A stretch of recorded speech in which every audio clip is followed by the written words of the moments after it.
Shema Yisrael,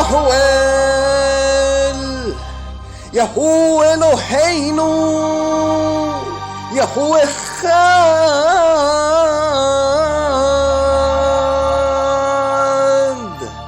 Baruch Shem Kebod Malkotho Leholam Voed.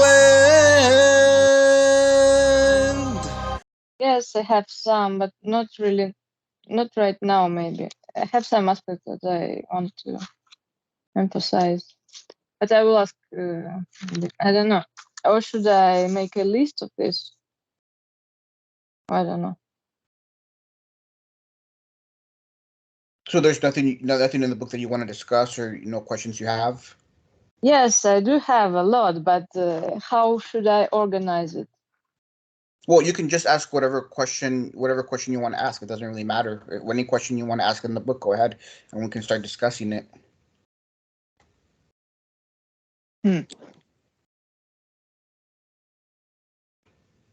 But you first, anyway. Okay, you don't want to go. That's fine. Okay, Jakob, I know you just read the first 3 pages. What are your thoughts on what you read? Okay, the first 3 pages, I do notice that he's mostly talking about the Ein Sof and also the Zimzum process. So this is something that I've seen as well in the the what do you call that one, the Treatise of the Dragons, right? It's talking about like something about the Ein Sof, I think, like on that book. I think this is kind of like he's talking about this the same thing, process of the Zimzum and all that, and then he's talking about the Reshim, or the leftovers of the Zimzum process, I suppose. I just thought that and then he relates that to the left and the right in the creation of the world and all that, and I just thought that I mean, I don't know, Shiva, what do you think about that? Because like I find that could actually lead to something. I haven't read further, of course, so I just want to know, like, what is he leading up to here? Oh, really, it's a very interesting problem. I would like to discuss about this right, left, and the center, because this geometry is not clear enough. Well, the thing is that the left and the right in the Book of Creation are east, west and east. Yeah, the Hov Epanim. Yes, the left is the backwardness of the divine body, and the right is the east, the Jerusalem, the Zion, or the face of the divine corpus. And those two, the origin or root of those two tendencies of matter within the Tehillah is the reshimo of the imprint of the divine thought upon the spot of wisdom. And this imprint, when it is impressed, it has two innate desires. One is to rise up back to the Ein Sof, and the other is to dwell in its place. And those two movements, or ubieties, lead to the movement of the light toward the Ein Sof, leads to the production of warmth and movement, which leads to formation, and the dwelling of the thoughtful light within the Tehillah leads to the generation of autochtonic tendency to dwell and stagnate and say a more how they term it, homeliness, kind of tendency to dwell in its place in a manner that is not constructive, at least in the first stage of the process.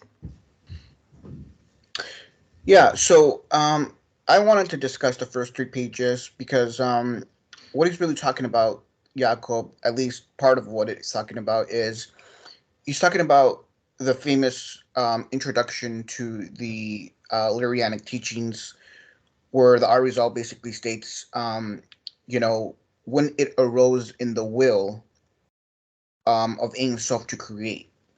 And, this statement was very problematic for the Kabbalists because to say that it arose in his will implies a change in the will of Ein Sof. And Ein Sof, by definition, is indivisible and immutable. So that's a problem. So a lot of Mekabalim had a lot of problems with the Arizal's statement because it implies a change in will of Ein Sof, and that by definition you can't have that.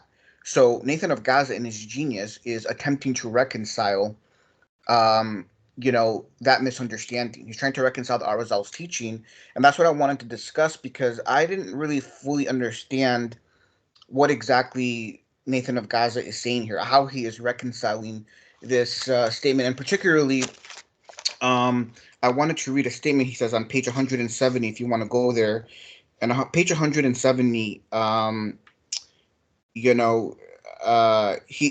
he's basically saying is he's saying, okay, look, you can ask the question of, what was before the creation? Like why did Ein Sof decide to create the worlds at this particular point in time? Why didn't he create it before that? And why didn't he create it before that? That's what he's saying at the bottom of page 170. He's saying that Shabbatai Zvi, when he was attempting to address this issue, Shabbatai Zvi basically said, you can just keep on asking, ad infinitum, what would you have created before this? You can keep on asking that ad infinitum. And so then the last thing he says, the very last statement on the page 170, he says in the Hebrew, he says, "Vekion shemokrach sheyeh reshith im kain kal hazamanim shoyim." So like all times are equal, So I didn't understand what he means by that. Like all times are equal. My understanding was that last statement, all times are equal, is basically him saying, well, if you ask this question ad infinitum, then basically all times are equal, meaning that it's meaningless. It's not going to get you anywhere, right? But when I was first reading this, like 3 or 4 years ago, and I read that statement, all times are equal, my initial understanding was that he was being very genius, and he was saying, we're not looking at this from the aspect of time, because time doesn't exist in the realm of Ein Sof. So basically, a change in will implies a differential of time. So since there is no time, there can be no change in will. So when he was saying all times are equal, to me, that was him saying, basically time kind of doesn't exist up here, right? Time is equal everywhere. When Plato basically said that in the highest universes, there's what you called there's eternity, and he says eternity, which is the domain of Ein Sof, is the archetype of time. It's way above time, right? It's the root and archetype of time. So by saying all times are equal, because eternity, by definition, you could kind of say is when all times are equal. And so to me, he was saying, oh, okay, he's outside of time, so you can't really. He's outside of time, then there is no change in will by definition. That's how I first understood it. But then I'm reading it the second time, and I'm like, I don't really think he's being that genius. I don't think he's that intelligent to understand it from that aspect. So how do you, Hadar, understand that last statement of when he says all times are equal? Like, how are you understanding that? Well, yeah, I think that in that case, a lot of Vavo can illuminate a lot about this passage, because in Vavo, he also elaborates on Nathan's system of Tzimtzum, and he says there that the Tzimtzum, that there is an energetic temporal process prior to the Tzimtzum of the coagulation of energies and spirit upon the Nekuda, upon the point or punctum of wisdom.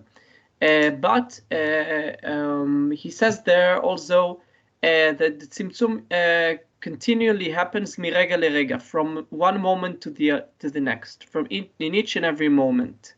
And that is how I understand kol hazmanim shavim. All the moments are equal.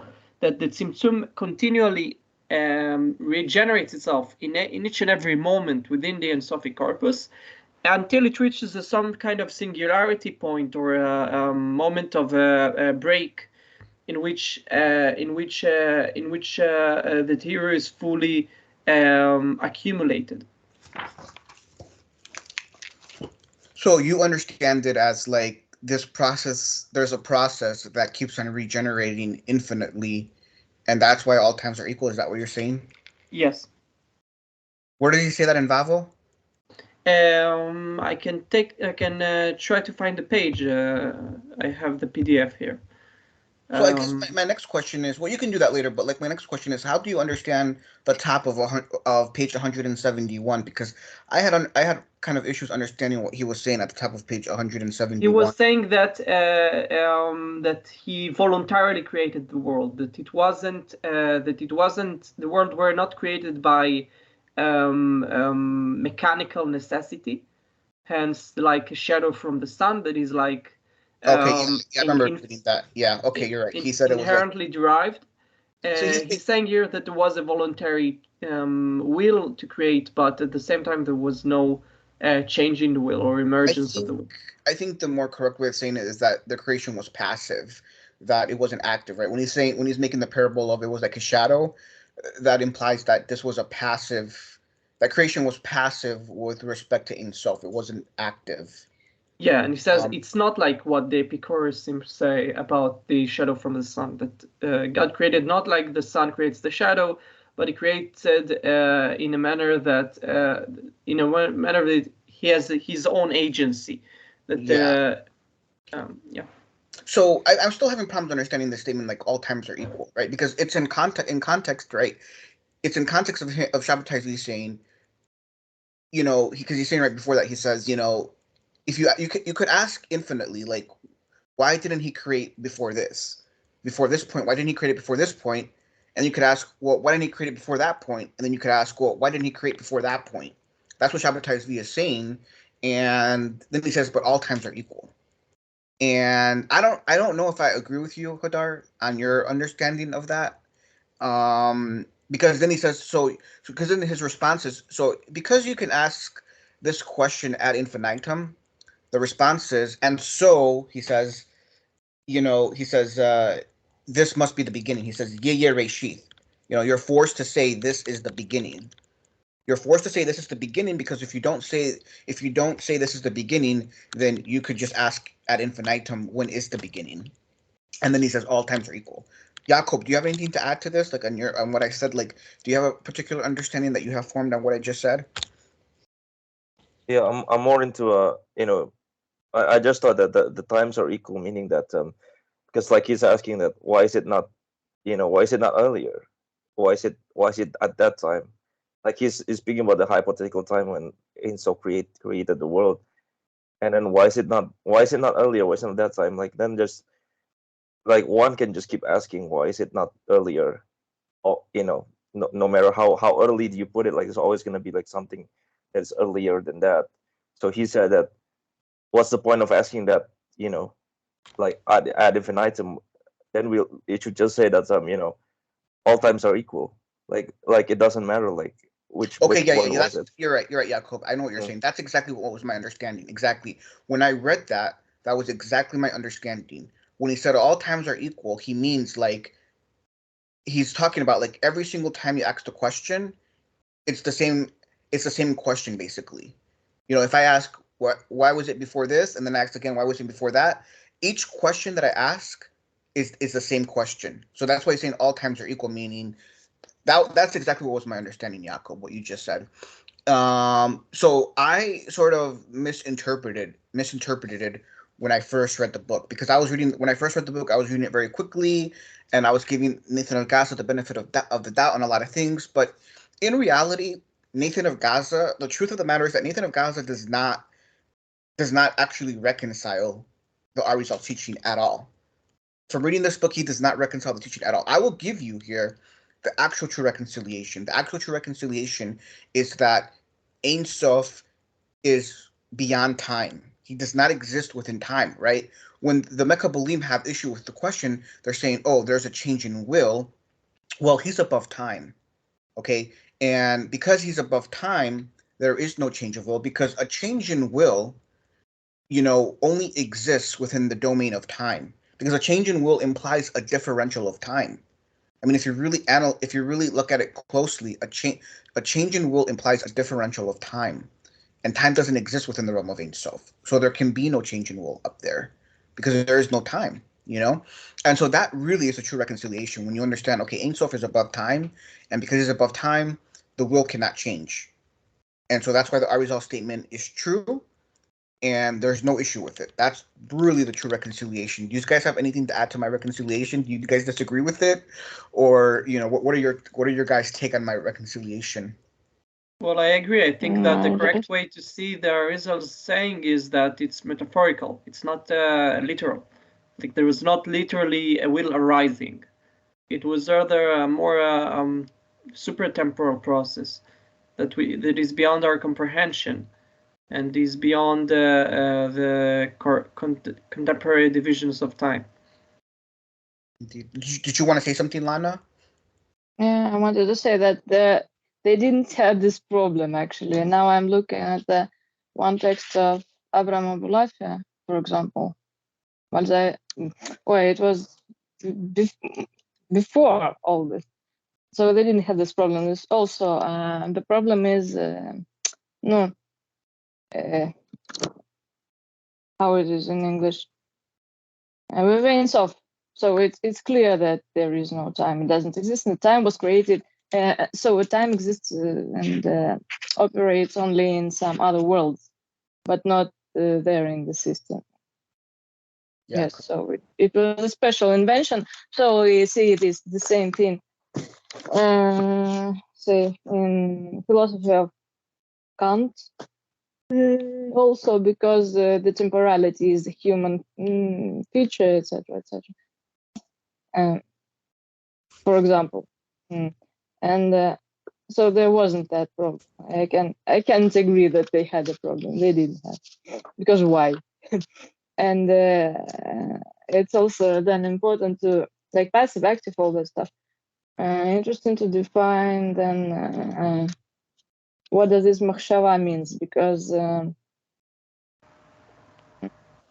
yes, if you say that this is a metaphor, so machshava what kind of a metaphor it is, I don't know. Machshava is not a metaphor. It's already it's a tzimtzumic concept. Machshava. It is like what? Machshava is itself the domain of time. It is itself the archetype of the universe. I don't understand. Well, that's because you're a woman. Israel. Sorry. But yeah, I guess actually I think the beginning of the Sefer HaBriah is introduced very poorly. I think the rest of the book is richer, in images, in concepts. Yeah, I think the book gets really juicy when you get to like the end of the 200s. Once you hit page 300 and above, that's when it starts to get really juicy. Wouldn't you agree, Hadar? Yeah. I guess this would be a good time to raise up another issue, Hadar, is the issue that I had before where I was telling you that I think it was on page 242 where he says that when Chokhmah enwrapped itself in light and descended, it ended up destroying Malchuth. But there's other pages where he says the opposite, where he says that the reason Malchuth is created and formed is because of Chokhmah descending. Yeah. I don't know. Were you able to take a second look at the passage? I think in the 242 was referring to the destruction of Malachut caused by the thoughtlessness and not by the descent of the Chokhmah. It's a matter of the word phrasing of the sentence. It's really a matter of. Yeah, because there's issues in the book. Like I found a typo. I found a major typo in the book, and sometimes the grammatical syntaxes of certain sentences are kind of like really weird, and I don't know if that was because when Holzer was copying the manuscript, like maybe he didn't fully understand the manuscript and he just guessed what it was, or I don't know what it was, but there's some issues there. Like, I think it would have been better if there was multiple people making this, rather than just one guy, because one guy who does it there's bound to be, issues and problems. You know what I mean? Because it's just one guy, no one's reviewing his work. So sometimes sometimes the book doesn't read very clearly. Every now and then. But anyways, what were your thoughts, Hadar, on the section of letters when he's focusing on the mysteries of the letters? Well, I actually didn't. It's one of the parts of the book that I didn't delve too deeply into, because it's very dense and difficult. But It's very dense and difficult. Yeah, I did it. I mean, I'm not gonna lie. I agree with you. That part of the book is probably not my most favorite part of the book. It's very, very dense, very, very difficult because he's trying to capture images. He's trying to explain like a process that would be better explained if you actually had images before you, so you could understand, the various transformations that he's talking about and actions that he's talking about. It's very hard to understand that through words when somebody's describing like a very Can I visual say process. Yeah, go ahead. about the letters? This not everybody likes these things. Actually, all the time, this the creation is described with this metaphor. So we see this in Sefer HaBriah, we see this in Drusha Malbush, by the way, it's Kabbalat Saruf. I checked it, so there are differences, and also in Abulafi, because I study it specially. And also there is no something very so it's written like complicated, but actually this is the I looked through it once more. I will return about all the circles, yes, and how it is divided. So that's the scheme, which is really in everything in Saruf, all this Kiro, Rion, Tachton, how it is described there. And this is the upper half, the what's the no yes, I'm sorry. and What was the last half thing? of the all this like the what is this, like halves of the alphabet. No, that say how it is called. I don't know. Not the recon, but so it's the Acronym? classic scheme. No, when they Numerology? divide, it's gematria. So when they divide the alphabet into two halves, and after that, the first half, no, album, מה שנקרא album. Oh yeah, the This is ciphers. yes, this is what he actually describes. So I read it not one time, but it's the same. He only describes it in a very special way. But it's like a steering wheel, all this. But he uses these letters for this. I also showed it to my teachers.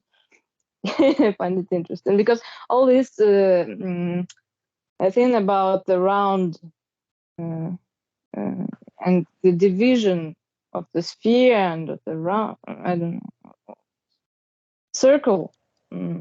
It's the same actually. Yeah, And the thing is that the the construction letters are from the like books is also the classical. letters are like archetypal shapes, and the thing is that they are processed in the womb of the Bina, and there are serpentine lineaments that enter into the womb of the Bina, and they are processed into shapes, archetypal shapes, And People want to say archetypal, like I don't understand this because archetype. What do you mean? I mean, isn't that a word? That's a word in modern Hebrew. I've read modern Hebrew, and they use that word archetype. Do they not, Hadar? yeah, they do. But it Oh. doesn't have a translation in Hebrew.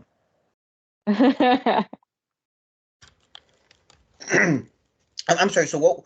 I'm sorry, Lana. I was having I'm sorry, but I was having problems like understanding what you're saying. Did you understand what she was saying, Hadar?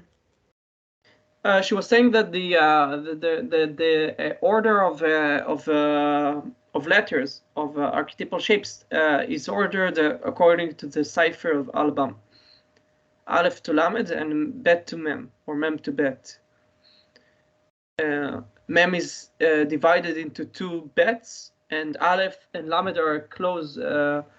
I think he talks about it here that the Aleph is the Yosher and the Lamed is the Akmumiut, the curviness.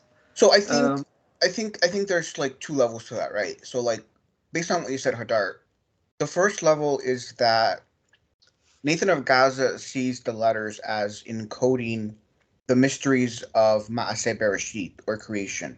That's what he sees, right? So he's explaining the letters. He's saying like, if you analyze the letters like in great detail, and you're highly initiated, you will come to understand that the letters, the deepest mysteries of the letters, are all explaining the mysteries of Maaseh Bereshit and creation.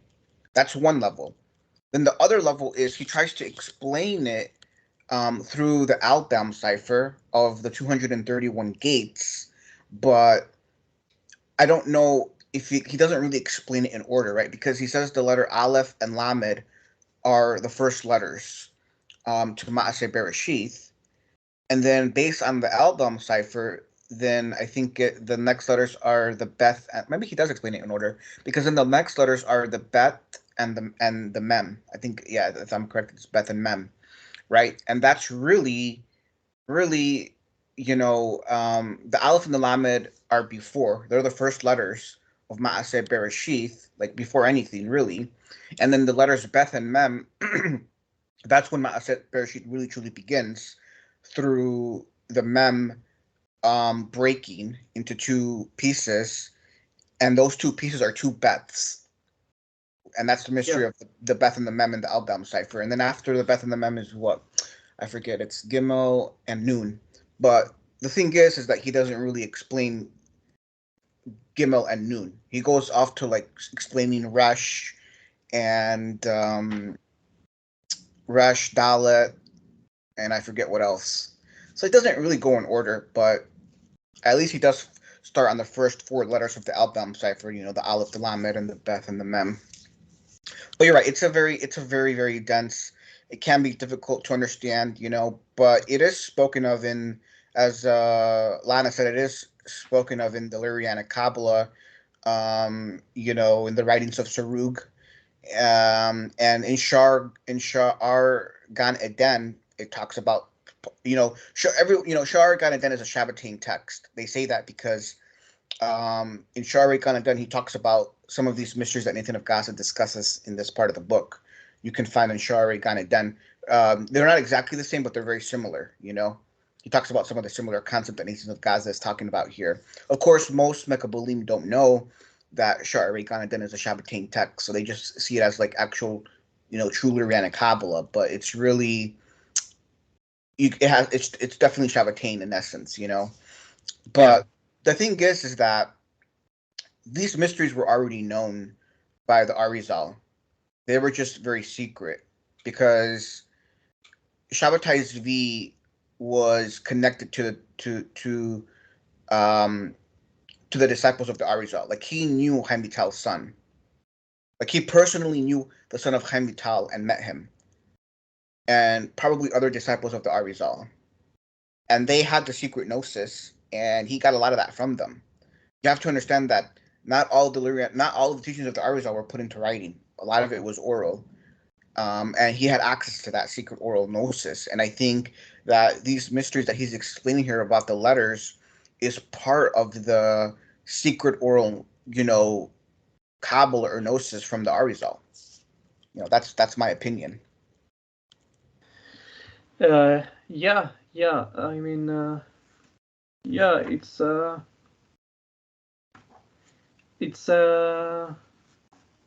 mean, yeah, I guess I agree. Yeah. So here's a question I have for you, Hadar. It's a very interesting question. So in the book, there's like this very momentous, powerful dichotomy between Nathan of Gaza saying that the thoughtless light um, seeks after destruction. It seeks to destroy Ma'aseh Merkaba. It seeks to destroy creation. But then Yeah. at the same time, he says that all of creation was created by the thoughtless light.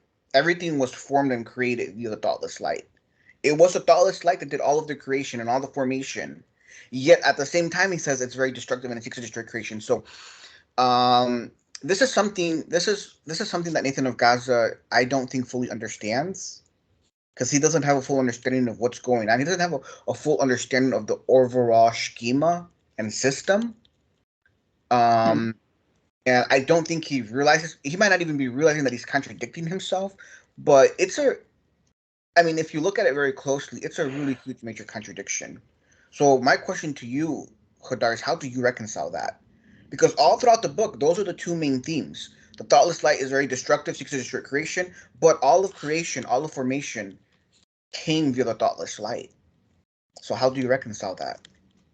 Well, I do think that Rabbi Nathan, what Rabbi Nathan doesn't explicitly say is that the thoughtless light is not is a light without thought, but it is a light with at least some degree of understanding. It is a light that has the ability to limit and to discriminate and segregate forms by its thoughtlessness, because as he explicates in the canonical page 72a, he explicates that the thoughts are, because they are in the prior level of the Tzimtzum, they are endless and they follow one another to ad infinitum, and they are endless and infinite. So the only thing that can put limit is something thoughtless, which is the thoughtless light. So the thoughtless light brings on the Gmar Maaseh, the finishing of the operation. So the thoughtless light is basically what you can describe in Aristotelian terms, the final cause, while the thoughtful light is the formal cause. Or in other words, wisdom, understanding, and wisdom. The thoughtless is the understanding. The thoughtful is the wisdom. Now, you can also say in a more elaborate manner that the thoughtless light is the root of understanding. It is a more complicated light, but its destructive activities within the, first of all, in Maaseh Bereshit, we say Bina Marei de Binina. Bina rules the construct, and Bina is rooted in the thoughtless light, as he explicates in the second part.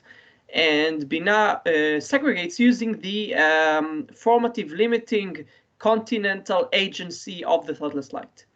Now, Okay, so here's my question: How is there a limiting essence to the thoughtless light? By definition, it's limitless. So how can you say that the thoughtless light has a limiting factor or essence to it? That's something that Rabbi Nathan does not reconcile.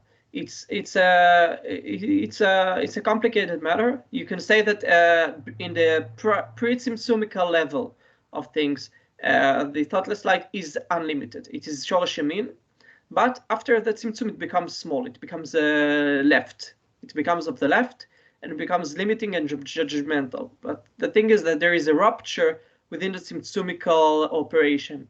There's a rupture which changes the functions at the beginning before the tzimtzum. The thoughtful light is the judgmental, limiting, formative agent, which leads to the coagulation of the spot.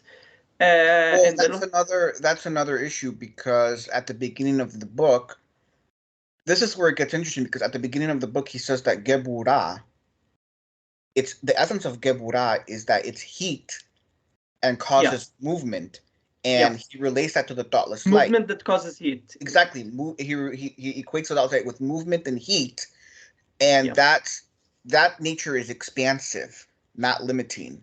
So how can you say that? How can you say you can't? I mean, how can you say that? Oh, Gebura, segregates and restricts and contracts, when at the very beginning of the book he says the opposite. Well, the thing is that the movement of the thoughtless light is not a result of its expansive nature. It's a result of its, you can say it's a result of its expansive nature, but the movement is itself expansive. The fire that is generated by the movement is limiting. There's a distinction between movement and fire. The movement of the thoughtless light up to the edges of the Tehiru leads to the generation of heat, which heat is the Gevura, and not necessarily thoughtless light, which produces forms by the power of the discriminating fire. The classical concept of the fire, which is discriminating and forming and limiting. I mean, it just doesn't make any sense to me, Hadar, because as I understand it, Nathan at the beginning says that Gebura is movement, it's heat, it's expansive, it's related Gebura to is heat. Movement is something else. It's something that causes heat. Well, he relates it to the thoughtless light, and then at the same time, you're telling me that he says that the thoughtless light is Gebura, and so it's contracting and limiting.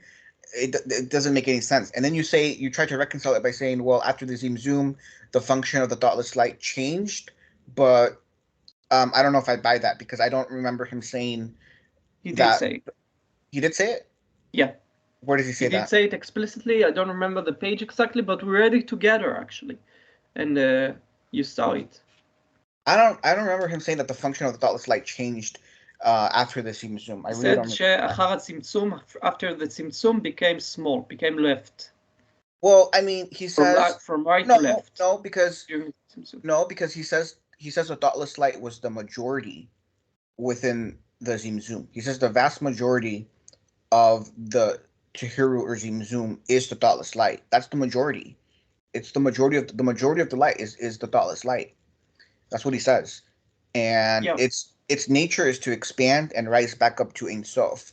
So there's nothing there is limiting or contractive in nature. So I can't reconcile. That's the thing. I don't think its nature is necessarily to expand, because as Rabbi Nathan makes explicit, the land of Israel, the Eretz Israel, the earth, the most formed centrum of the universe is composed of the thoughtless light.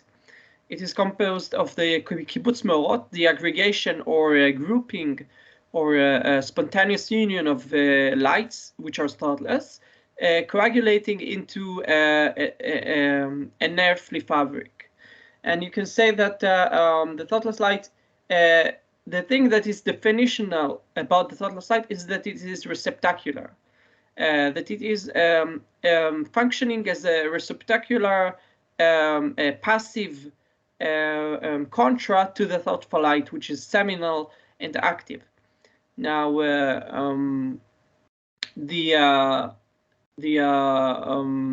the expansion is, I wouldn't say it's expansion, I would say it's movement. The expansive nature of the thoughtless light is elaborated more in Vavo, but I don't think that there is a systematic understanding of the thoughtful light and thoughtless light between Nathan and Vavo. And the thing is that it's not necessarily an expansion, it is a reaction to the tzimtzumical process. The movement of the thoughtless light up to the Ein Sof back is a reaction, a mechanical reaction to the condensation of the nekudatic form, the formation and production of the spot of wisdom, and the I have a question. Okay. No, say.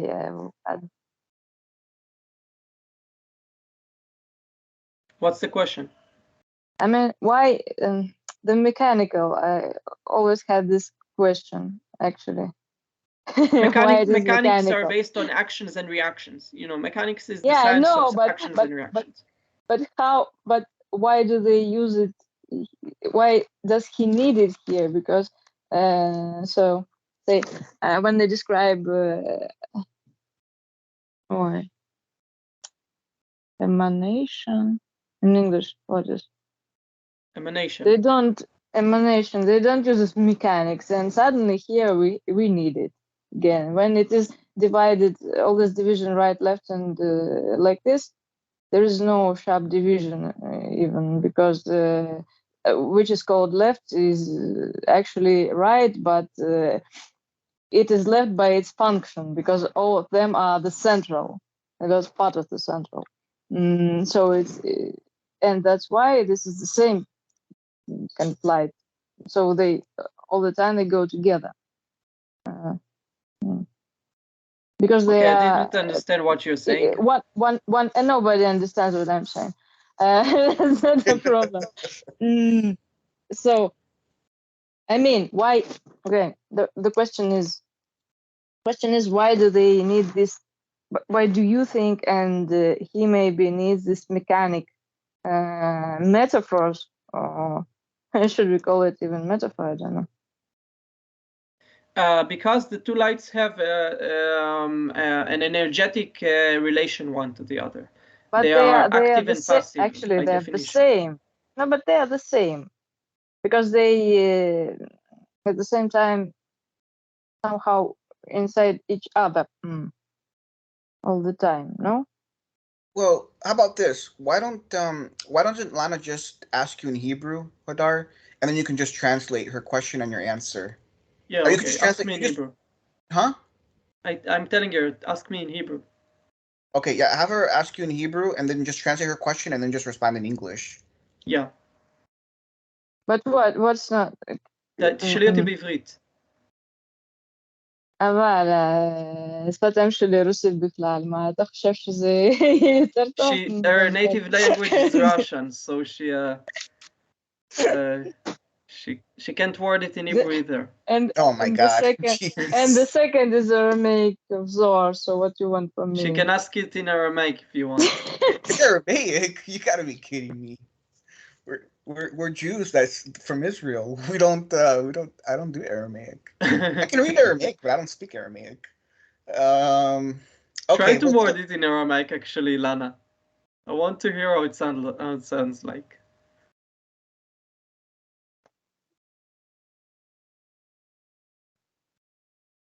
Let me think. Come on. No, I want to hear you first. Okay, whatever. So I was saying that the movement of the thoughtless light up to the Ein Sof was a mechanical reaction to the condensation of the Nekuda by the thoughtful light. It was a movement reacting to movement. The initial movement was the movement of the thoughtful light toward the Nekuda, the Yachadut, the unification of the thoughts, the coagulation of energies upon the spot of wisdom. And the arisal of the thoughtful light back to the Ein Sof is a mechanical reaction to that movement. It is not necessarily an expansive nature. It is. That's fine. I can agree with that, but I just want to focus on the issue. Like, going back earlier, you said earlier that on a particular point that Nathan of Gaza does not reconcile, and there's a lot of things that I feel Nathan of Gaza does not reconcile and address in his book. Partly because I don't think he has a full understanding of even what he's saying sometimes because he contradicts himself. But going back to what I said, I just don't. I think there's an issue, which I already mentioned, which is that like Gebura, the way Nathan sees it in the beginning of the book is that it's expansive, it's movement, it's heat, and that to me is correct. And I think that that's opposite what the Lurianic Kabbalah teaches. And I think that that's a hidush or innovation of Nathan of Gaza here in correcting the Lurianic Kabbalah's understanding. And so to me, it's a contradiction because, like you said, the thoughtless light has a limiting essence or factor in its formation. And so the question then is, how do you reconcile that? And you said that your reconciliation is that somehow the essence of the thoughtless light changed after the Zoom. But as it stands, I don't know. I don't recall anything of Gaza ever saying that in the book. Okay, maybe I can search for you the exact page where it says that. It will take me a little bit of time, but I can do that. Okay. Yeah, let me know. We'll get back to that later then. All right. Actually, me and Hodar have been discussing the book back and forth for the past week on Discord.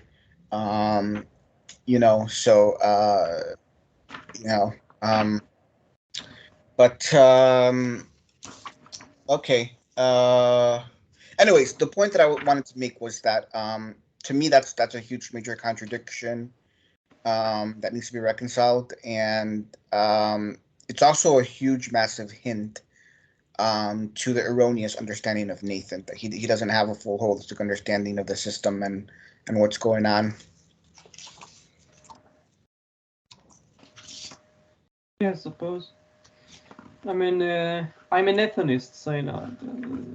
Well, you can after you read my commentary, I guarantee you're not going to be a Nathanist. You're gonna come to your senses and fully realize that Nathan of Gaza is very ignorant, and he doesn't know what he's talking about. Listen, he understands that the Mashiach is from the Dallas light. You agree with that, right, Hadar? Yeah. Okay, so here's the issue. He knows the Mashiach is from the Dallas light, and that the Dallas light is very destructive. So you have two choices. You can say, okay, this is the Mashiach. This is our Mashiach. He's the Redeemer. He's from the thoughtless light.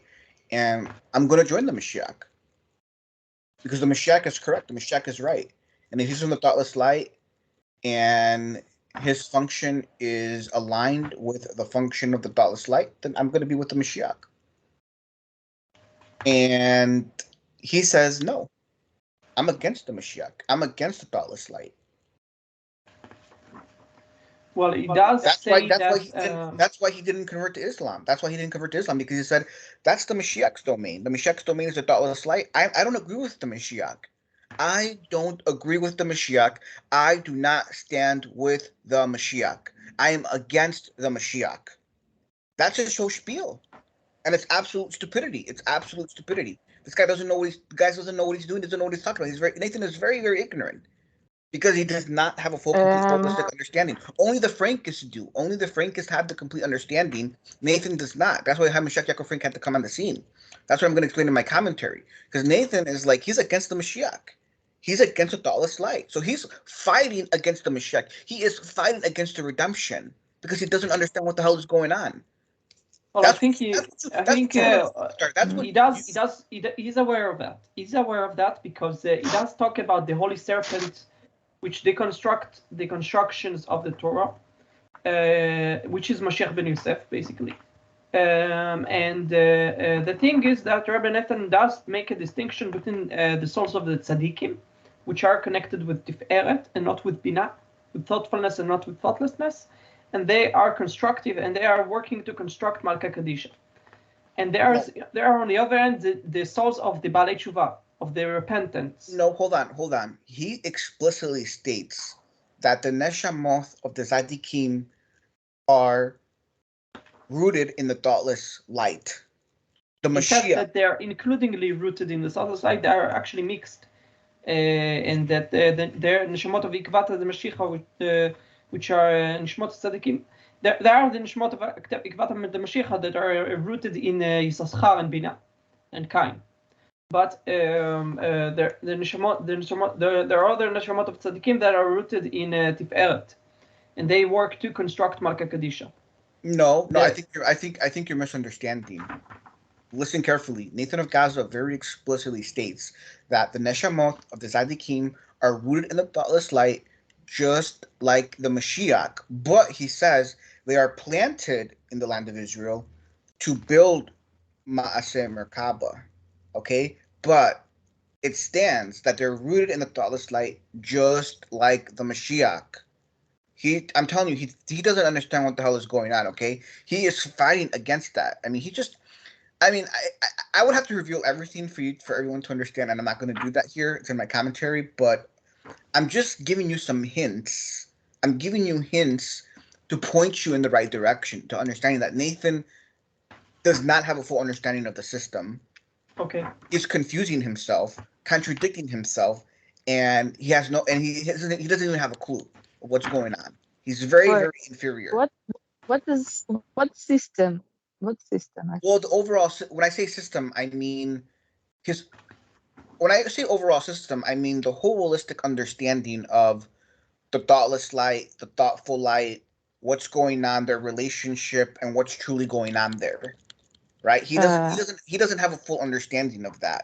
He just has a very partial understanding. He doesn't no, fully in which in system which is described there, because we can say the role of Mashiach. So it's pointed out it in somewhere. I don't know. Leo wrote it somewhere that actually the role of Mashiach is to be the the border, Gvura also. דיר באלק. אז יש מם סתומה, מם פתוחה, נכון? זה אותו מם, אבל נקרא ככה וככה, כן? חדש. זה נראה לי שזה איכשהו חשוב, כי פשוט זה ראש הטלה וסוף הטלה באותו המקום. כל הזמן הוא אומר, אותו המקום של האור זה ואור זה, כאילו זה, בעצם זה אותו רוברוס, לא? זה מם סתומה ומם פתוחה באותו הזמן, יש גבורה כאילו עצמה, אבל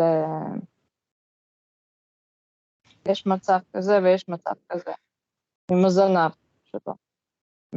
זה תחירו וטלי, והנחש הקדוש יש ביניכם איזה קשר ממש שואוי, סליחה. Is it just me, or does her Hebrew sound like Russian? She's talking with a Russian accent, you know. What says something interesting that the mem stuma is basically a circular construct, unlike the mem ptucha, which is like a twirling serpent. And but I don't know how that's why connecting. do they need this? Yes, because it's connected to Mashiach. Because if you look at this book, you can see these letters, mem stuma, mem ptucha. I feel no. Why did he choose them? I thought about it a lot. Why did he choose them? So I think that there is some kind. יש בזה משהו. זה משיח, נכון? וגם מם. Do you understand what she's saying? מערכת. She's saying that Mashiach is the mem. That Mashiach is the mem. And it's Gvura, and it could be open and closed at the same time. That it can be open and it can be closed. That Mashiach is a dynamic being. Okay? Okay. That he's not just thoughtlessness, or he's not just formlessness or destructiveness, but he is thoughtlessness, but he can be constructed and he can be destructed, like the mem. And he is a border, and himself is a border at the same time. That's he why is himself the border. Yeah, that's the second part. It says that. Yeah. Hey, I'm also talking in English now. I guess I could agree and understand. I guess I could agree and understand that in a way. But the whole point that I'm just trying to give you hints that like Nathan doesn't have a full complete understanding, and there's a lot of errors in his understanding. I'm just giving you hints, we can because agree a scholar there's a very famous scholar called El Khayyam. Do you know I think his last name is El Khayyam. Avi El Khayyam. Yeah. Yeah, I think that's him. I don't know. But he's a very famous scholar in Shabbatainism. He's one of the most famous scholars in Shabbatainism, and he wrote papers, describing the dichotomy between Nathan of Gaza and Shabbatai Tzvi, right? Because, Nathan of Gaza views the Mashiach as like alien, like the thoughtless light is alien, Ein Sof is alien, he's thoughtless light, and Nathan of Gaza is all about Maaseh Merkaba. He's like, I'm pro Maaseh Merkaba, anti Maaseh Bereshit, but the Mashiach is pro Maaseh Bereshit, anti Maaseh Merkaba, right? Yeah. So that's what I'm trying to tell you, is that's where Nathan of Gaza is like wrong, because he's really, if you think about it, he's going against the redemption. He's going against the Mashiach because he's anti Maaseh Bereshit. He's anti thoughtless light, and Mashiach is the opposite. And that's where Nathan of Gaza is very foolish, very dumb, very stupid. And that's why HaMashiach Yaakov Frank had to come on the scene to rectify all this and give the full, complete understanding. Because Nathan Gaza did not have it, you know? Shabbatai Zvi did have it, but we don't have his writings. We don't have the writings of Shabbatai Zvi explaining everything. But Nathan of Gaza just did not. He was very dumb, you know, for being But it sounds like he was wrong about what kind of period in history we are present, and not necessarily the system itself. No, he's wrong about the whole system. It has nothing to do with period. It has nothing to do with the period of history that you're in. It has nothing to do with that. It's just he doesn't understand what's going on. That's all. He just doesn't have the full. He just has like parts of it. He has like major parts of the understanding, but he doesn't have the full part. If he had the full parts, he would not be anti-Dalit light. He would not be anti-Mashiach like he is. You know. Yeah. There's a reason why Shabbatai Zvi converted to Islam. There's a reason why he's doing everything that he's doing, and Nathan of Gaza doesn't fully understand it. He does not fully understand why the Mashiach is doing all the things that he's doing. He doesn't fully understand the essence and function of the Mashiach, and because he does not, that's why he goes against him. Did Nathan of Gaza convert to Islam? He did not. Why? Because he didn't understand why. I mean, he had a partial understanding. He didn't have a full understanding. If he had a full understanding of why Shabbatai Zvi converted to Islam, like why he's doing all the things he's doing, if he actually had a full comprehensive understanding, he would have joined the Mashiach. But he didn't, and that's why he did not join the Mashiach, because he did not. At the end of the day, he didn't fully agree with all the things the Mashiach was doing, because he did not understand all the things that the Mashiach is doing, because he doesn't have the full picture. He doesn't have the complete understanding. Yeah. Like if I were to ask you, why is the thoughtless light destructive? This is the biggest hint. Why is the thoughtless life destructive after creation? Right? You can't answer that. You can only tell me what Nathan of Gaza says. Why does Nathan of Gaza say that the thoughtless light is destructive, Hadar? Yeah, I mean, exactly at this moment I found the page where he says that the Tzimtzum changes the function of the thoughtless light. Okay, what page is it? It's 277. It's the last paragraph. Last paragraph? Yeah. Okay. In the meantime, why don't you answer me? Why does Nathan of Gaza say that the thoughtless light is destructive? Well, I'm just gonna have to surrender and tell you that you're right and Rabbi Nathan is wrong. Well, why do you have to surrender? I don't know. Don't surrender. Just tell me the best. I'm asking you a question right now. I'm just gonna repeat myself. I'm gonna say that. I know why. Why? Why does Nathan of Gaza say that the thoughtless light is destructive? Because it's a secret. Because it's a serpent? It's a secret. It's a secret. What's a secret? She doesn't know. She doesn't know the זה secret. סוד. לא, זה פשוט ההיגיון של סוד עצמה, וזהו זה. זה נכון לעשות ככה. So here in page 277, which is in the canonical edition 47a, he says, גבורה זאת תחילתה שורש ימין בעת הצמצום ואחר כך נעשית שמאל הזכר.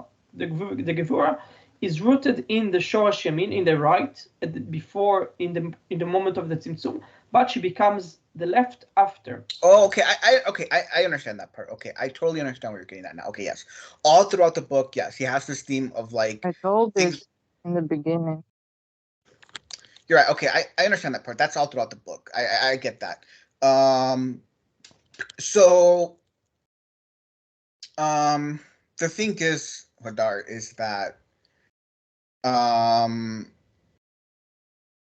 when he talks about the change from the left to right, right to left, he's talking about like the creation within the Zizum, like the various Sferoth, right? He gives an example. He says Malkuth was originally on the right, and it became the left after the Zimzum. Yeah. Okay, but that's not talking about the nature of the thoughtless light. The nature of the thoughtless light, by definition, is it's immutable. It does not change. The thoughtless light cannot change. It's immutable by its very definition. So you cannot say that the function of the thoughtless light changed from being expansive to contractive or vice versa. You can't do that. By definition, the thoughtless light is immutable. You cannot say that. What you're referencing is the various creations within the Zimzum that changed, not the actual lights themselves. The lights cannot change. They're immutable. They are rooted in Ein Sof, an immutable source and root. Do you understand, Hadar, what I'm saying? I see now. So So that's what I'm. Yeah. That's where I'm getting. That's where I'm getting at the heart of the contradiction. Because You- initially he says that Gebura, its nature is to be expansive, movement, heat, and then at the same time he says the thoughtless light is limiting and creating forms and things like that are limiting and contractive in nature, which is opposite of what Gebura is, because he's associating and equating Gebura with the thoughtless light. So that's what I'm telling you. Nathan of Gaza contradicts himself, and I don't even think he I see now. realizes that he's contradicting himself. Yeah, I see now. Okay. Yeah. Okay, This, I by the way, understand by the your way, criticism. this is more fully explained in my commentary. In my commentary, I go very deep and I explain this with the citations and everything. So you'll see it much more clearly in my commentary. So I just gave you a huge nugget from my commentary, so to speak. Oh yeah. Okay, but Yeah. yeah. So but anyways, Lana, what is the secret? Do you want to tell us? Like, I'm asking. The question I'm asking is, why is the thoughtless light destructive? That's the question. Can anyone answer it? Not really. Yeah, exactly. You can't answer because you read Sefer HaBriah. How it's in Hebrew? Well, there actually is original? one answer that Rebbe Nathan gives, that the constructions need to be destroyed to be reconstructed. That's teshuva, penitence. Yeah, but that doesn't give you the full answer, and that's the point. The full answer. It's just very simple. It's destructive and constructive at the same time. No. Okay, but why? I'm asking you why, Lana. Lama, why? This is a sod. But do you know How this? can I know? I'm not alone. Okay, so you don't. Okay, so you don't know Lana, but that's the point that I'm making. That's the proof that Nathan of Gaza does not have the full understanding, because the reality is there's actually a reason. There's a very deep, profound reason why the thoughtless light is destructive. And Nathan of Gaza does not know that reason. He does not have the full understanding. Now, Hamashek Yaakov Frank knows. At the Frankist Gnostic level, you will understand all of it. You have a complete understanding of the whole system, and you understand what's going on here. You'll understand all the dynamics. Nathan of Gaza does not. Well, yeah, but Yaakov Frank also talks about he talks about the bloodshed and the water, which are Maaseh Bereshit and Maaseh Merkava, and he does seem to say that there is a Maaseh Merkava that will follow the bloodshed, and I guess that this means the revival of piousness. Well, the thing is that Yaakov Frank doesn't reveal this openly. Like a lot of the highest mysteries, you're not going to know them, because if you read the book of Yaakov Frank, he doesn't talk. There's a lot of things he doesn't reveal and talk about. It's very secret. Like, you have to be within the holy order to know these things, otherwise you're not going to know any of it. There's a lot of things that when it comes to Frankism, like, they're just not going. If you're an outsider, you're not going to know anything, really. Quite honestly. Like, you need an insider like me. You need somebody who belongs to the holy order to know a lot of this stuff, a lot of these secrets. They're not in his book. He doesn't openly reveal. You'll never even know he knew this stuff, basically, because it's very, very secret. Okay. And another point that I want to make is regarding Vavo. Vavo's an inferior book because it's really a commentary to Sefer HaBriah. A huge chunk of it is just commentary to Sefer HaBriah. Yeah, I agree. And that's why it's an inferior book. Yeah. Yeah, and that's why it's inferior, because he jumps on a lot of the errors of Nathan of Gaza, right? Vavo, for example, he promotes the worship of Zer Anpin, just like Nathan of Gaza, which is wrong, which is erroneous. And then he also comments on the section in Sefer HaBriah where it talks about Malchuth renewing Maaseh Bereshit every day and stepping into the domain of Maaseh Bereshit. That is a complete erroneous understanding. Like, Nathan of Gaza doesn't understand what's going on there. It's a huge, massive error of understanding. And Vavo just repeats and explains the same thing in a much deeper way, but it's still the same error, So, in that sense, the book is no different than Sefer HaBriah, like, it's still promoting the same errors of Sefer HaBriah. I see. What we want to achieve. What? What do we want to achieve by saying is it right or is it wrong? I wonder. I thought that. Well, it's a matter of It's a matter of knowing the truth. You want to know the truth. You're not. Or do you want to believe a lie and harbor erroneous understandings? But my opinion, it's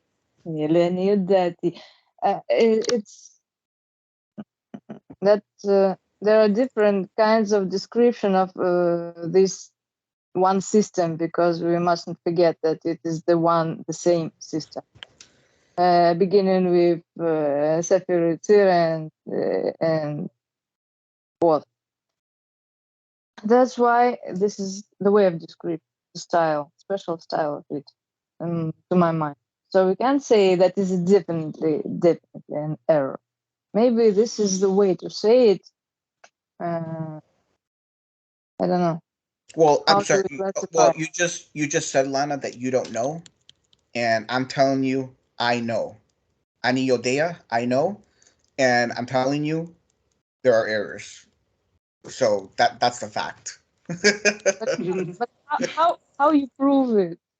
Well, Like I can prove it with scripture in his commentary, but yeah, I have a commentary. I have a Perush, where I, explain everything and I reveal everything so you can see it.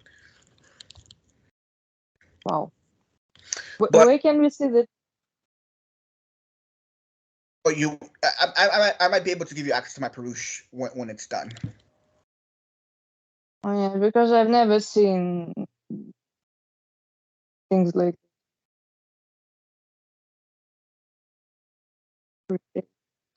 Okay.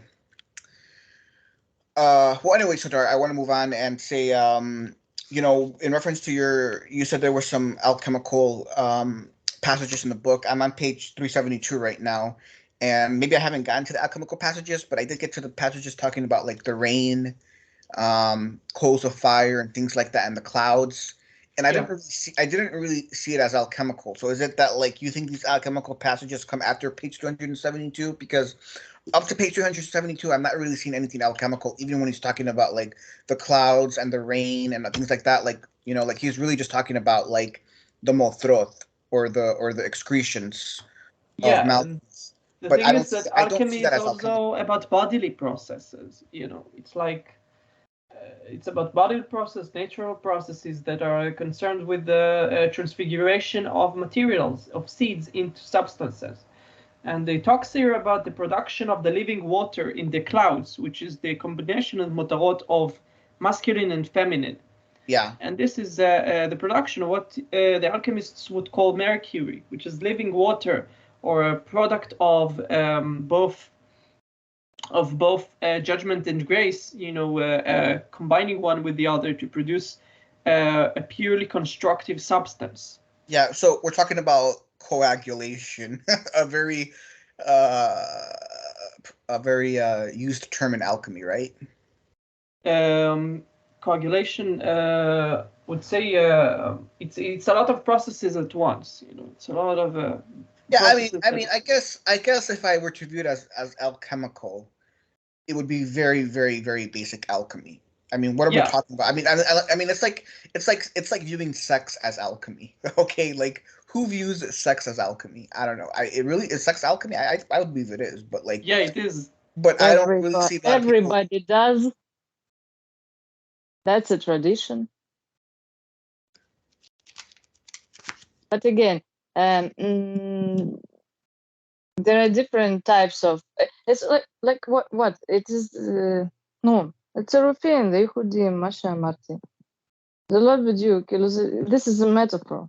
Anyway, the problem, for example, is how you understand here this kind of zivug minove. This is really a complicated thing, because it's not such an alchemy as we used to all this stuff, like feminine, masculine, something like this. There are different types. Is androgynous. It is the androgynous self-zivug of Arech Anpin. Yes, and does it include alchemy? יש זיווג, יש מותרות הזיווג. לא, I mean, it is the, you know, it does include metabolism, you know, air metabolism in the lungs. So it's like, okay. So it's also. Yeah, that's a good example. Yeah, that's a good example. Because I was, and again, they discuss it like Zivugim are basically chemical transfigurations, if you think about it, because in Rabbi Nathan, zivug is not necessarily something sexual; it is something productive. It is particularly of the epigenetic formula, which is the combination of seed with vessel. Well, I disagree with you. I see it as sexual. I think you can view it the way that you're viewing it. I don't think there's a problem with that. But at the end of the day, it's sexual. Everything is sexual. Everything is sexual in the Kabbalah. Everything, including all of Nathan of Gaza's. Nathan of Gaza's terminology is sexual. It's all sexual at the end of the day, Vadar. I mean, come on, really, it's all sexual. Okay? Male and female united. What the hell is that? Sexual? It's a metaphor. It's a metaphor. Saruk Well, you're right. also uses you're right. this, and you're right. They are metaphors. Here and there, he also writes, "So it's only a metaphor. Please don't don't treat it like this." That's why we can say that it's not sexual. Well, but I read it like that, but you're right. It is a metaphor because you're dealing with higher archetypes. But you're supposed to view it that way because it helps you that's how you understand it. You have to view it as everything being sexual in nature, because that's, at the end of the day, that's how you understand it properly. You know? We know. Yeah. But yeah, it's sexual. Yeah. But anyways, I just want to say that, like, this book, it's very, very, very advanced, very complex. And like, honestly, like, I feel like the only person that I could have like a legitimate discussion about this book is Hadar. Like, not even the scholars have a full understanding of it. Like, I made the point to Hadar that I was reading Elliot Wolfson's commentary on parts of Sefer HaBriah, and this scholar just did not have a full understanding of what the hell Nathan of Gaza is saying. Like, I'm reading his understanding, and he's trying to sound like all intellectual, like all smart. But at the end of the day, like, you don't even know you what Nathan of Gaza is saying here just went over your head. It literally just went over your head, and so I just feel like the book is so advanced and so complex that, like, there's maybe like two or three people that like can understand this book and have a discussion about it, which is really sad. Yeah, it's sad. We're lonely. We are. It's very, very lonely because I feel the only real person I could talk with this book about is Hadar. I mean, I can't even talk to the Scott. I tried to have a discussion with Holzer, the guy who wrote this book. He too didn't have an understanding of it. Total jackass. I was talking about the 5 Yediot, and he's telling me, I was telling him the 5 Yediot are the mystery of the 5 Partsufim, and he's like, no. And he's trying to explain to me how it's not. I'm like, are you kidding me? Are you that retarded that you can't? I mean, how more? Nathan of Gaza is very explicit. Like, there's 3 times in the book where he explicitly states the 5 Yediot are the 5 Partsufim. Like, how could you be more stupid than that? Like, I'm a Holzer. I'm like, Holzer, like, really Holzer? Like, I mean, it's just, it boggles my mind. It really does. Yeah, I mean, few people understand the book fully. Yeah. The problem of understanding is how it is. I don't know how you accept this. If you want, when I used to study philosophy in the university, they told me, like, if you want to really understand the system, you should live it. So if you can live inside this stuff, so then you understand it. If you don't feel it, so it doesn't work. And that's why there are not a lot of people, because it's really hard to live in this hallucination fully. Actually. But it's fun. Yeah, well, it depends on style. If is it your style or it's not your style, so we can't say that it's not right. Yeah, well, I live and I breathe Kabbalah 24/7, so. Yeah, it's very cool. All right. So guys, I just have a question here. Yeah, sure. The the scanned copies that we are reading, is that like that? Is that your copy, Chief, or is that Harder's copy, or is that your copy? That was Hadar's copy. He took images of his book. Oh, okay. Do you have a physical copy of it? Yeah, we And both what? have physical copies. Yeah. Oh, yeah. I'm just thinking because since I'm reading this, I might as well just make a translation of it, because as I'm reading it, actually, since I was reading it like yesterday, I've been making translations, and I'm just thinking, why not just go along and just make a translation of the entire thing, like just like what I did to the you know that other book. What Yeah, what did that? I think that would be a good project. If you're trying to master and learn Hebrew, the best way to do it is to translate a book. And if you Yeah. spend a year doing it, I guarantee you at the end of the year you'll be reading close to fluent. You'll be able to read close to fluently the Hebrew. I guarantee you if you do that. I mean, the way it works is that, like, initially when you start, it'll take a long time because you're translating. You have to type out the translation. You have to look up words.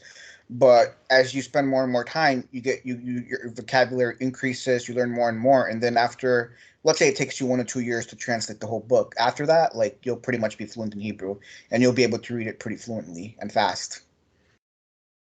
Yeah, I I guarantee you. am certainly That's how, I'm certainly I know from experience. So I'm telling you from experience, like, that's what will happen. Like that, you'll get to that point. It will happen. It'll happen very naturally. yeah, I'm actually, I'm doing this significantly faster than I did back then when I did the Sodhan Ahash book. I managed to translate like three pages in like one day, which was, I mean, like, remember back then it took me like a whole day to just translate like one paragraph only. So Yeah. actually, yeah. So actually, I think I did well. I think I can actually just, if you give me like probably like, I don't know, 1 or 2 months. I mean, if I'm not too busy, I'll be able to like finish this like 50 pages. Like, how many pages are there in total for this book? Unfortunately, the whole book is like 330 pages. It's very long. It's a very, very long book. Oh, okay. Actually, it's less. Actually, it's less. It's because of all this commentary, and so it's not. It's too. Well, at the end of the day, it's 230 pages. That's a lot. That's still a lot. It's a lot. It'll take you. I mean, I can see it taking you a year to translate the whole book, Jacob. But maybe I'm wrong. I don't know. Depends how much time you have. But I can tell you, for me personally, it'll take me a long time. But I don't know. I mean, it's good you're moving fast. I think it would be a good project for you. I would really highly encourage you to do it. And I could read your English translation, and you could publish it, and maybe there's people out there that are interested in it. So you're probably not gonna make a lot of money, but it's a good project. It brings the world one step closer. It brings the world one step closer to Tikkun, I would like to think. Wouldn't you, Jakob? Yeah, true. That's true. And also, I'm gonna need some help with the Aramaics, because like the last paragraphs in the third page, I think it has Aramaic on it. There's not sure not a lot of Aramaic. There is some Aramaic in the book, but it's not a lot. It's very little. And it's mostly quotations from the Zohar. Yeah. If you notice on the page 171, on the last paragraph, I think that's Aramaic right there, right? Let me see. 171. Yeah, 171, last paragraph. Let me see. 171. Yeah. The left it was included in the right. There was produced a movement for the Shimul that was remained from the great light, and for this, etc., etc. I mean, I'm looking at the last paragraph. It's a little Aramaic, but it's very simple Aramaic. Like, even when he uses Aramaic, it's very simple Aramaic. He doesn't use like complex Aramaic. Like maybe like the number 3 will be in Aramaic, or the word right will be, or a word will be in Aramaic, but it'll be like with the suffix aleph, right? Like, it's very simple Aramaic, like nothing complex. Only if he's like quoting from like a Zohar passage will the Aramaic, will be like real Aramaic. But other than that, like, his use of Aramaic is like really, really simple. It's nothing like complex. Yeah. Like, if you have a basic understanding of like the very basics of Aramaic, like the very basics of Aramaic, like like for example, In Hebrew, right is yamin. In Aramaic, it's yamina. Or you would say hayamin in Hebrew. In Aramaic, it would be yamina. It just has the aleph suffix. So it's very simple to see that it's Aramaic, you know? And what's that word? Like the cow shema and the I butchered that, but yeah, that after the left one, because that one is left, right? Shemala. What were they That's talking about? that word right there, that starts with the dalet aleph taf kaf lamet Did Khalil was yod. included. Oh yeah, that Khalil. Daled is the is like shin in Hebrew, she. And Yeah, it so all you have to do, was included. all you have to do, Jacob, is just like go online and just look like a very simple like Aramaic primer. Like understand like the Aramaic, definite article, and then like the aleph, and then like like the like the shin in Hebrew becomes the dalet in Aramaic, and then like the verbs in Aramaic use like what's called the aleph tav, um, conjugation. So like you'll see like the aleph tav in the root, but it's just Aramaic. It's really simple. Like you just have to like go and look like the very basics of like Aramaic grammar. It'll take you like 5 minutes, and then you'll quickly understand like how to translate it's a very simple Aramaic. It really is not complex at all. Yeah. Like Jacob, like the shin. You know how the shin is used to like start sentences in Hebrew. Yeah. Well, instead of the shin in Aramaic, they use the daleth. Oh, okay. But so you're saying that most of the base words are the same. Like for example, the left and the right is the same. It's like yamin, but instead of like hayam, it's like yamina. Yeah. Like if you see a word that ends in aleph, it's in Aramaic. That's just the. It's just a definite article. The shin that begins sentences becomes daleth in Aramaic, and then you might see an aleph tav in the root word. Like you might see a word like right here, like it says it khalil, the aleph tav, and then khalil is the root, but aleph tav is like the prefix. That's just a conjugation. It's just a conjugation method in Aramaic. So it means the same thing as the root. You know. So it doesn't really affect the meaning of the word, Okay, I get it. All right. All right, guys. Well, we've been here for almost an hour and a half, so I'm gonna end the meeting now. But it was great talking to you guys. Great discussing the book. Hopefully, you got something out of it, learned a little bit more, and so yeah. Yeah, I See can't ya. wait for the commentary as well. Update me about it. Yeah. Well, here's the thing, Jacob. I've Thank decided you. that this commentary is so explosive, so ridiculously esoteric that I'm not gonna fully reveal it. I'm only gonna give access to people who have fully read Sefer HaBriah. So once you're done reading Sefer HaBriah, let me know, and I'll give you access to the commentary. But you have had to read the whole book, for me to give you access to it. Sure. But then I'll need to have the entire scanned copies of the book. You don't want to buy the book? I'm not sure if I can actually. I'm not sure where to buy the book because I know that it's from Holzer, but like he doesn't seem to actually sell it on regular vendor like Amazon. So I'm not sure if I can. Well, Is there a link for it? Like if I can buy a soft copy, I will actually. you can. You have to email Holzer though. Yeah, see, I'm not sure about that. Like, do you have his email? Yeah, I can give you his email. I gotta do is just email him, and then he'll send you like a link to pay him, and he'll send you the book. Oh, okay. Just give me his email, and I'll try to contact him or something. I mean, you already have the first 50 pages, so like you have more. You have more that by the time you're done translating those pages, that gives you more enough time to get the book. Mm. Wouldn't you agree? Yeah. Just share me his email, so I'll see what I can do. Sure. Mm. If not, you can always ask Hadar to give you all. Are you okay giving him the whole book? I can scan it. I can scan it the book. There's no problem. Oh, okay. Yeah. Thanks. I think that would be great. Yeah, if you can scan the whole copy, because I think this is a, the scan copies we have is pretty clear, so I can work with this. All right. Well, Yeah, yeah. you got my Discord, right? You got my Discord, right? Hadar? No. You No, I don't have my haven't, Discord? No. Oh well. Okay. Ask the chief to give you my Discord. Okay, sure. Yeah, I'll give you his Discord. Mm. And then you could even contact Hadar if you have some questions on the book, or translation issues or whatever. I'm sure he'll help you. Hadar, don't you want to see an English translation of this book? Well, I don't know how good this book translates into English.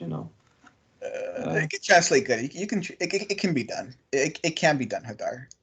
It's not to say that everyone's gonna understand it. Like, even if it gets translated into English, like, not many people, even in English, people are gonna understand it, because like you need to have like a mastery of like all the Lurianic. You need to have a mastery of like the highest levels of the Kabbalah to understand this book, I feel, and most English people are not gonna have that. So. Hey, Yeah. Hadar. Hadar is you is your Discord is Frank Cell, right? Is that you? Yeah. Oh, that's you. Okay, and then okay, there we go. I just add friends Okay. to your Discord. All right. All right, guys. Well, I gotta go. Great conversation. I'll be in touch with some of you later. So yeah. All right. So bye. Okay. Shalom, Right. everyone. Shalom, everyone.